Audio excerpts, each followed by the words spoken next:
I was really flabbergasted that my parents would even consider buying a sugar shack. This is so crazy. How are we gonna make this work?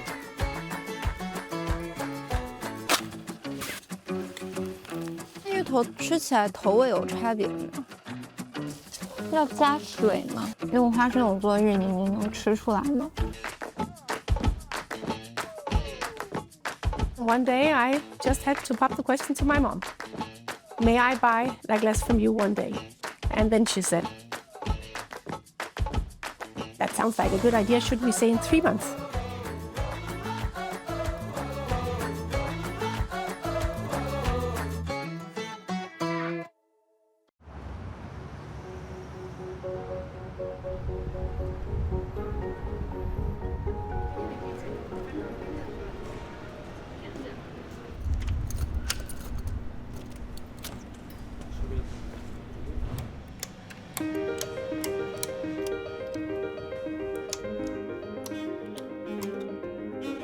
My name is Marianne Stagetorn-Kolas, and I am the owner of Conditoré La Glace and have been it since 1989, almost 35 years. Conditoré La Glace is the oldest confectioner here in Copenhagen and probably also in Denmark. It's founded in 1870 and has always been on this address in Copenhagen.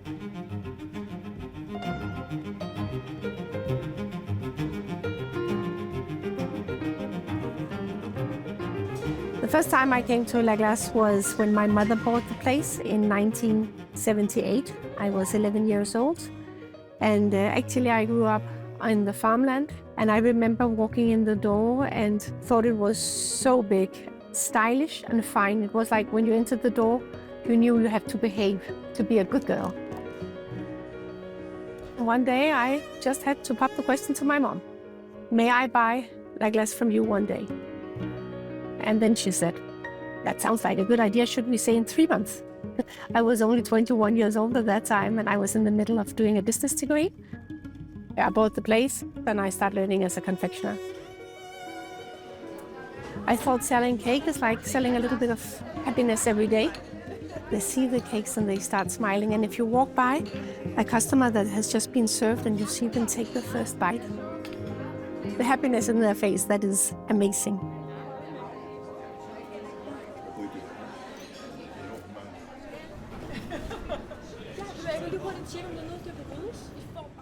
The royal family has always been an inspiration to La Glace ever since the beginning. When Margareta was married with Henrik, chandeliers in the window. This is when the Queen's mother, Ingrid and Frederick, had their silver jubilee. We also had the chandeliers in the window. When the new King and Queen got married, we served a wedding cake for 1,000 people. And the cakes that we have had since 1870, they are basically the same recipe. And we still serve by the pot coffee, tea or hot chocolate, and not to go. You can of course buy cakes to take away, but not coffee or tea or anything. You need the time to sit down and enjoy the moment with the cake. We've kept that part of the tradition for all the years.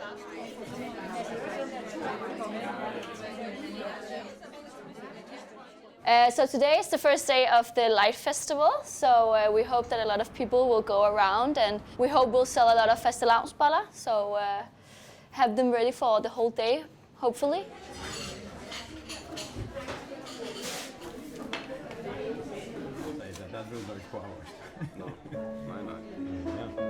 Fastelavnsboller is a Danish tradition.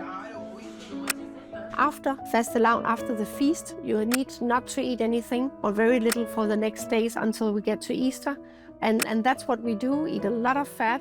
And the fastelavnsboller has to be very creamy and very fattish. So you have filled up the stocks.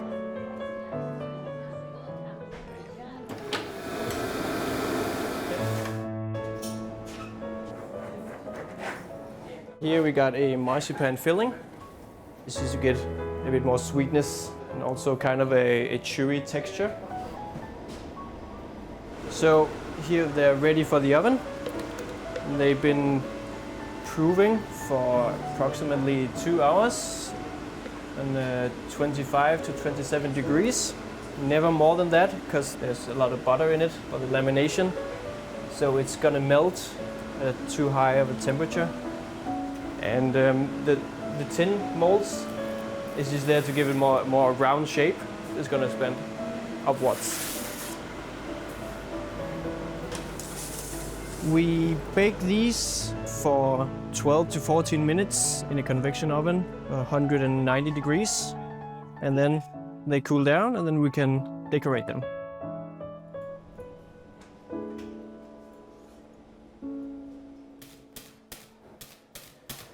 The Danes love whipped cream because we are an old farmer country. So we have an old tradition for using a lot of whipped cream in everything that we do. Fastelavnsboller has been very underrated, but because of Corona, everybody went for long walks. After a walk, everybody was buying fastelavnsboller, so it's huge in Denmark. So that's why we have to do the best every year. I have some filling here, and we are using plum, apricot, and apple. Very classic, but very, very tasteful.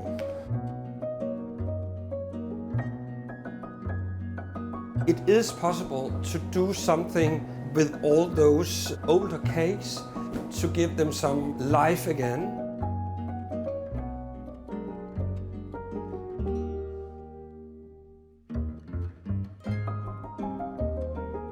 And this year, actually, it was at the same time as the Light Festival of Copenhagen. And we thought, why don't combine those two things? So we contacted Jakob Hegedius, who has been the chief of light in Tivoli. And he made this 3 pieces in the window where you see the skyline of Copenhagen. And then we have the fastelavnsboller, and the windows are amazing, especially during night. I've never had a big urge to make a chain out of la glace. I find it so much more fulfilling going to work, knowing the name of every single employee, and most probably also what's going on in their lives. Such a historical day. That was the 3rd time we had 3 apprentices on an exam. You, Kasper, got acknowledgement, which we are some people through the years who've got. Yes.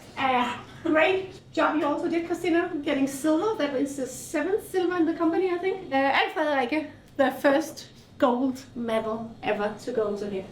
I feel like, yeah.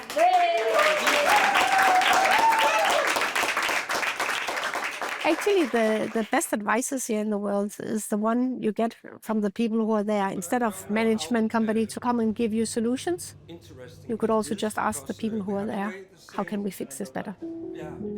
The cakes have, of course, developed.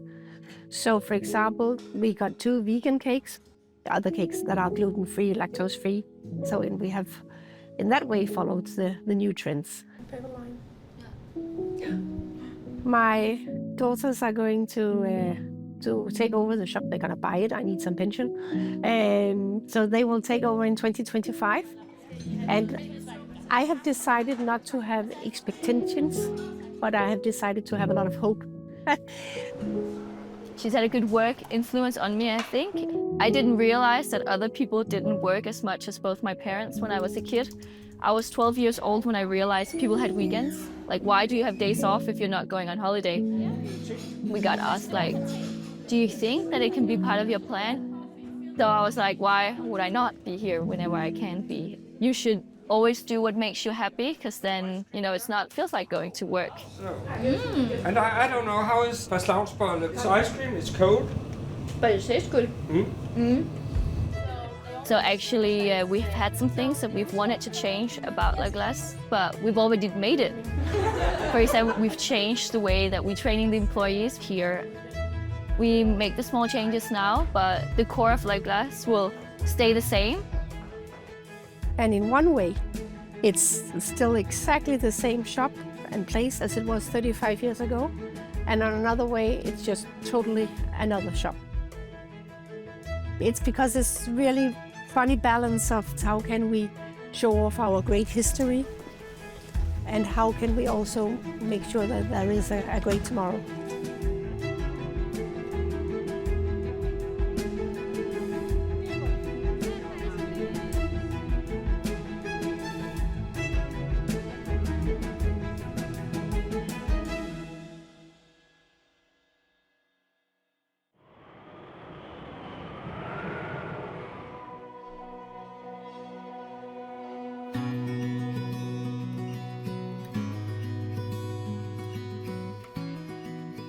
Make maple taffy.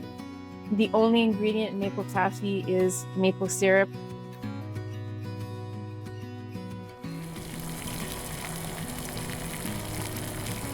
It takes a while because you have to heat it to the right temperature. It's all natural, no additives, nothing. It's just pure nature. You put it in the freezer to set, and then you wait a few minutes, like maybe 30 minutes, and then you put the cap on the jars, and then you're basically done. My name is Céline Larivière, and I'm the owner and operator of Maple Hill Farm. In December 2016, my mother and my late father live in this town, and my family and I on our way to visit them for Christmas dinner.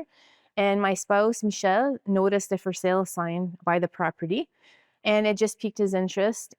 And so after we acquired the property in 2017, it took some time to clean the property and then also to build this new structure that we're in currently, which is the new sugar shack.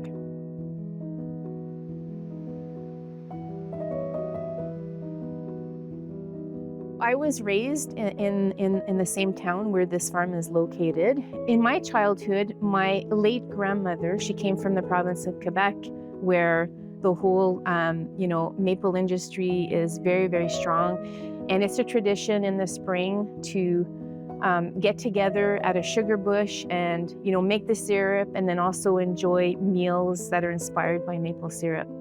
So my memories are of her by the kitchen stove, preparing the taffy, so basically boiling the maple syrup to a very specific temperature, and then we would get together as a family and enjoy taffy on the snow.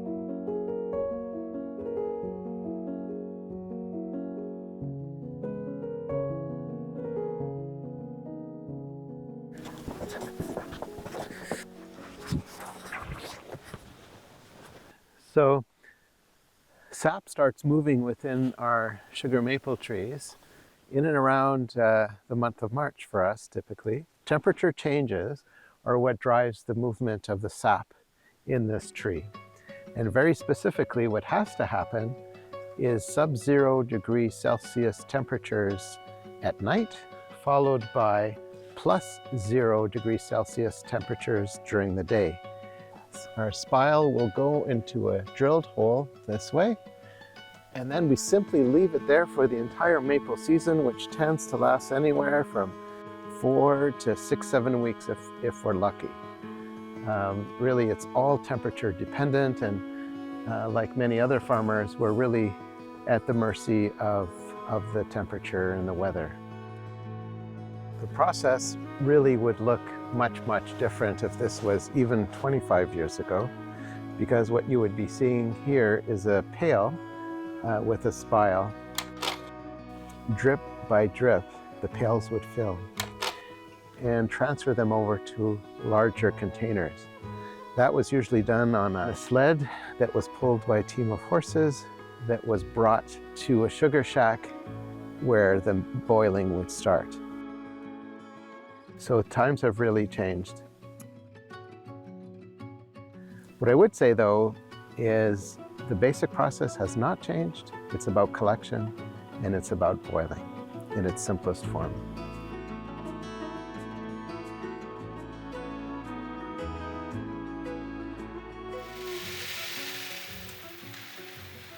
The number one thing that myself and my parents hear in relation to this farm is the words, "when I was a kid."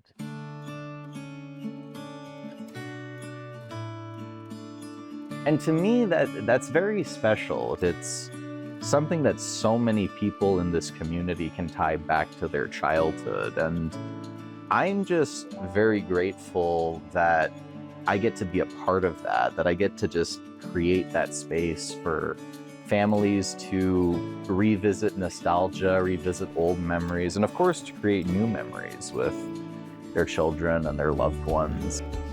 Hey, Chris. Hey, how are you? Good, how are you? Good, good.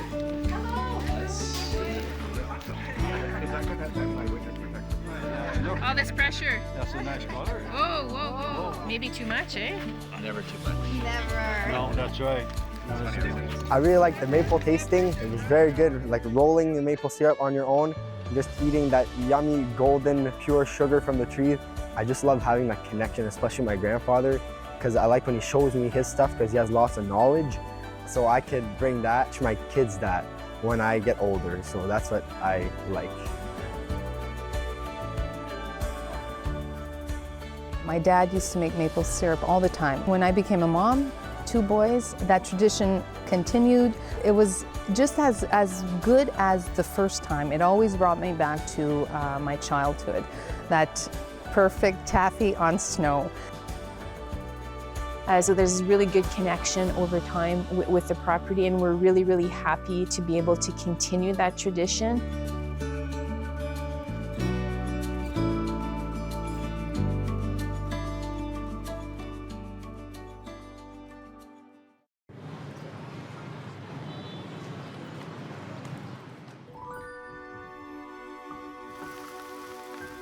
福州芋泥，它其实是一道特别传统的福州菜。你几乎在福州的这个宴席上，它最后一定会上的一道甜食。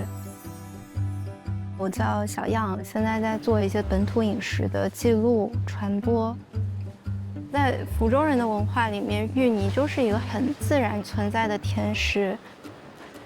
但是在完全陌生的人的眼里，确实不像一个甜品，它没有什么造型，层次也非常单一，所以这些都造成了对于一个完全没有吃过芋泥的人，他如何去理解这个食物的一个障碍。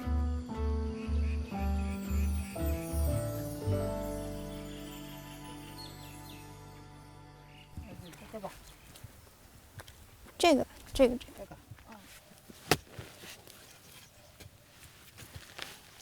这个有多大呀？这个有差不多有3斤多，快4斤。那芋头吃起来头味有差别吗？有差距。这下面时间比较长一点，它就比较水分比较少一点。这上面是比较嫩一点。这上面一般是喜欢去做泥。芋泥这个甜食，它的原材料很简单，它几乎100%都是芋头这一个食材，所以芋头的品质决定了这道甜品好不好吃一个特别关键的要素。它这个芋头它本身就有3代的在这里，这个是母芋，这个按我们正规来说是他的儿子，我们叫他子芋，其实到长大了之后，他才是爸爸，他就是做奶奶了。但是我觉得这个还挺可爱的，但是它其实背后又有一些来自于地方也好，或者本土文化也好，大家对于一个家庭形态的构想，或者说对于子子孙孙无穷代这种希望的一个演绎吧。大家总会在食物里面去寄托一些非常传统的美好祝愿。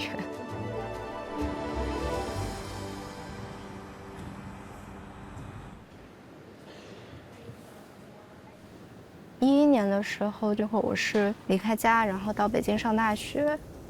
其实刚来到这个非常陌生的北方城市，那其实食物是一个最直接的冲击。你身边的人，大家都是来自各个城市，那食物是一个特别重要的标签，去确认说你来自哪里。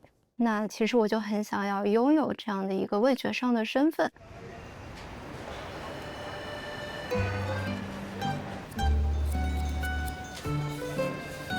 把油给我切1斤。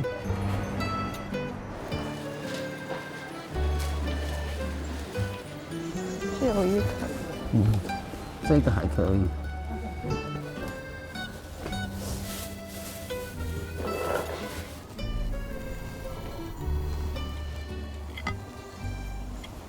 芋头也蒸好了。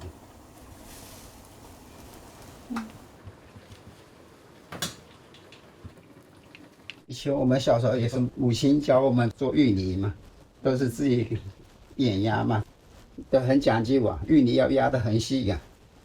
那以前芋泥多少个人吃？以前我们也是大家族嘛，也是做了一大锅嘛，一人吃一些嘛。小时候我妈妈做的芋泥，然后它是会装在一个大的搪瓷罐里的，然后我自己是可以一个人把那个搪瓷罐里的芋泥统统吃掉的。小时候对于芋泥的一个印象，它就是一个我怎么吃它都不会化的一个冰淇淋。离眼牙，侧身。在北京工作之后，然后我爸就会到了冬天，然后去自己手做芋泥，再在冰箱里面冻好之后寄到北京来，所以它对于我来说又是一个承载了很具体家庭情感的食物。当我想要把家里的味道带到我现在生活的环境里面的时候，比如说我爸做饭的时候，我就在旁边跟着看一看。要加水。等一下，可以了。尝尝今天做的芋泥，芋泥要趁热吃啊，热的吃更好嘛。还好嘛，压的比较细的嘛。你觉得他弄的跟你弄的有什么不一样？他弄的，他们哪里压的这么碎，稍微压一点。我妈不会压，就用那个瓢子拿去压，很少拿来压嘛，拿去压一下，然后糖放进去。他用什么花生油嘛？用花生油做芋泥，你能吃出来吗？味道就不一样，花生油就不香嘛，没有这个。但是猪油熬的香。我们熬出来有那个猪油的味道。做甜点，它有的就要用猪油进去。其实随着你成长，然后包括你离开家上学，你跟家里人之间的沟通会越来越少。那其实我就想到，可能询问菜谱的过程就是一个你能够跟家人非常轻松去建立起对话的契机。那我把如何做福州芋泥给掌握了，然后我也能够在我现在自己生活的这个地方去把它复制出来，然后分享给更多身边的朋友，这是一个传承。其实福州芋泥它的原材料非常简单，就是芋头，然后糖和猪油。可能我跟我爸最大的不同就在于这三者食材的这个比例上，它其实还是一个比较老福州人的口味。比如说一整颗大概2、3斤的芋头，它会放一整袋的白砂糖，猪油的量也会比较多。但其实到了我这代人，其实大家对于甜度的接受度并没有那么高，那我就把这个糖的分量，然后油的分量也会降低一些。家庭食谱确实是会反映一些地方的味道的。当他离开了自己的故土，到了一个异国他乡去生活，食物它自然而然会根据当地的环境、当地的食材进行取舍和变化。我觉得这个是家庭食谱特别有生命力的地方，它是跟随着人在走动的。福州芋泥一定要热着吃，热的时候你才能吃到这个芋泥的质地跟口感，以及芋头的香味、猪油的香味，然后上面撒的芝麻的香味。去思考说它如何能够更适应在当下。不管是甜度的变化，还是说外观上适度的点缀，从食材开始，然后去一步一步的重新去理解芋泥这个甜品。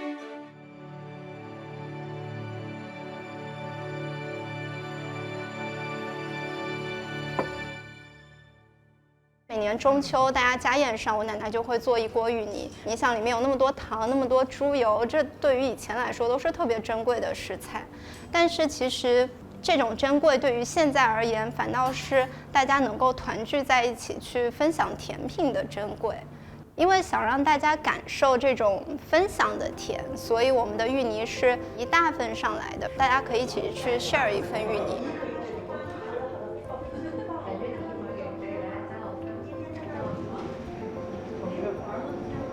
那个甜是很舒服的甜，就是也不会过度的，就是你觉得腻。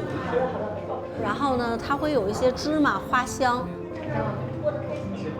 我是从小到大特别喜欢吃甜食，我觉得甜是带给我一个幸福感。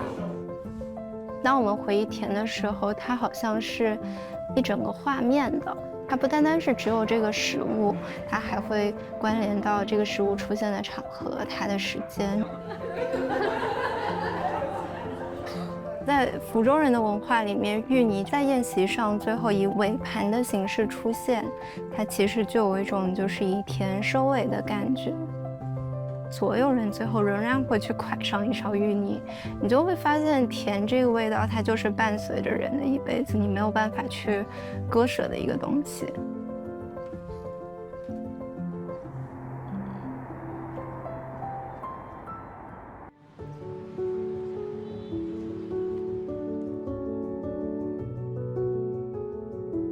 传承是从食材开始，一步一步的去理解这个甜品，去思考说它如何能够更适应在当下。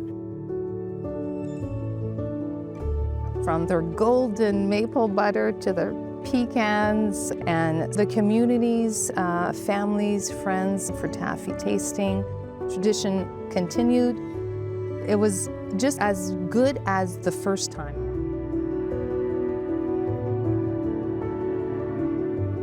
I've stayed in my place, but we have kept moving.